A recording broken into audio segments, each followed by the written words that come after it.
Shalom, Bapak Ibu yang dikasihi Tuhan.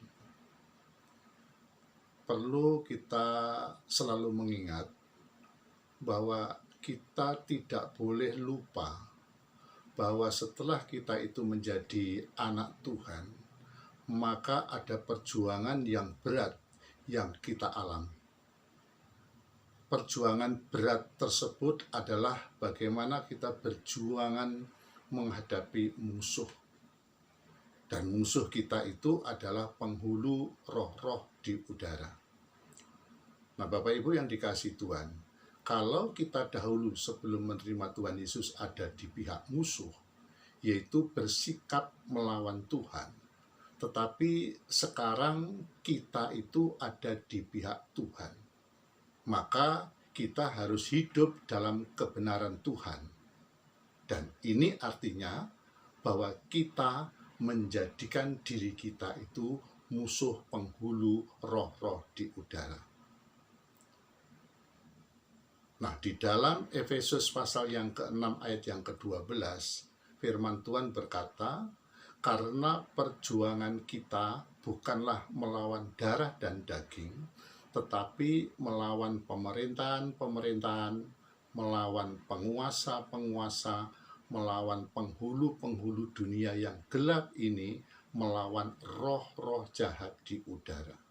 Perhatikan kata perjuangan di dalam ayat tersebut, di mana di dalam teks aslinya itu berbunyi pale, yang berarti adalah pergulatan.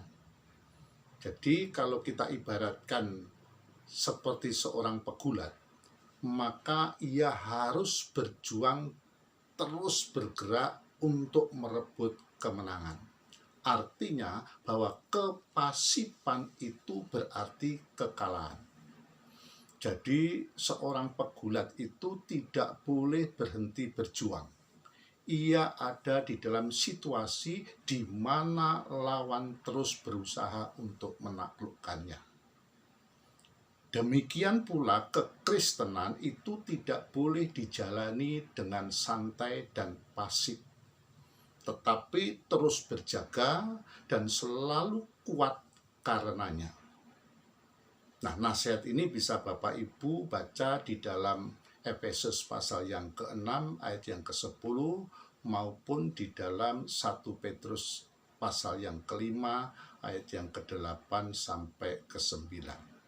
Jadi Bapak Ibu yang dikasihi Tuhan, kalau kita tidak merasa ada pergumulan berat menghadapi tekanan kuasa musuh, pasti ada sesuatu yang salah dalam hidup ini.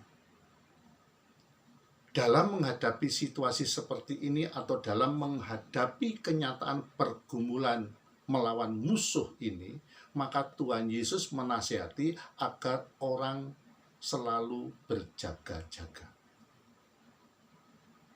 Nah, Bapak Ibu yang dikasihi Tuhan, timbul satu pertanyaan. Mengapa Allah masih memberi kesempatan iblis berpetualang? Padahal ia sudah kalah. Mengapa iblis tidak langsung saja dibinasakan? Maka Bapak Ibu, jawaban yang realistis itu adalah karena Tuhan memberi kesempatan kepada orang-orang percaya untuk menjadi pemenang sama seperti Yesus telah menang. Nah, waktu yang sisa ini bagi Lucifer, atau sebelum Lucifer dan para malaikatnya itu diakhiri, maka orang-orang percaya itu harus diuji untuk supaya dia itu menjadi layak menjadi anggota keluarga dan pejabat-pejabat di dalam kerajaan surga. Nah, karena itu Bapak Ibu yang dikasihi Tuhan, orang-orang yang menang inilah yang akan menjadi pejabat-pejabat di dalam kerajaan Allah. Bapak Ibu yang dikasihi Tuhan, keselamatan di dalam Tuhan Yesus Kristus itu bagi orang-orang percaya bisa digambarkan seperti seorang anak sekolah. Artinya bahwa Tuhan Yesus mati di kayu salib mengalahkan kuasa kegelapan itu adalah keberhasilannya untuk bisa memberikan potensi kepada manusia. Jadi perhatikan, memberikan potensi kepada manusia, bukan memberikan kemenangan, tetapi memberikan potensi kepada manusia untuk kembali kepada rancangan semula. Kemenangan Tuhan Yesus di kayu salib itu seperti keberhasilan orang tua di dalam bisnis untuk menyediakan biaya sekolah anak-anaknya. Nah, hal inilah yang akan memberi kesempatan kepada anak-anak untuk bisa mengikuti pendidikan di sekolah yang baik dengan biaya yang mahal. Karena makin berkualitas sekolah tersebut, maka makin berat tugas-tugas yang akan diterimanya.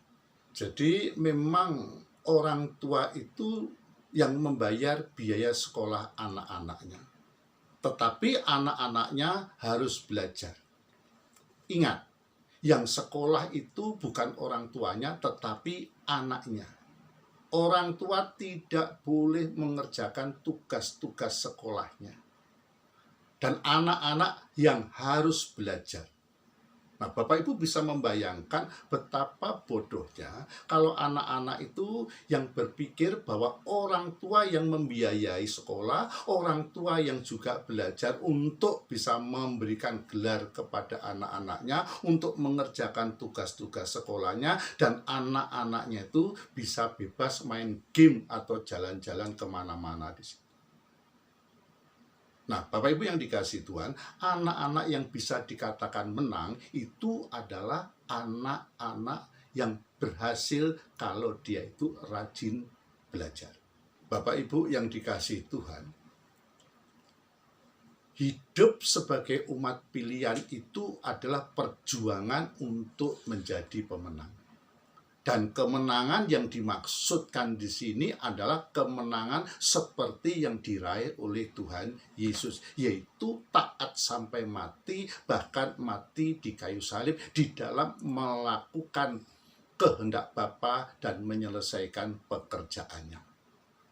Hal ini tentu saja harus didahului dengan pengenalan kepada Allah yang memadai, sehingga seseorang itu bisa mengerti apa itu kehendak Allah, apa yang baik dan yang berkenan dan yang sempurna.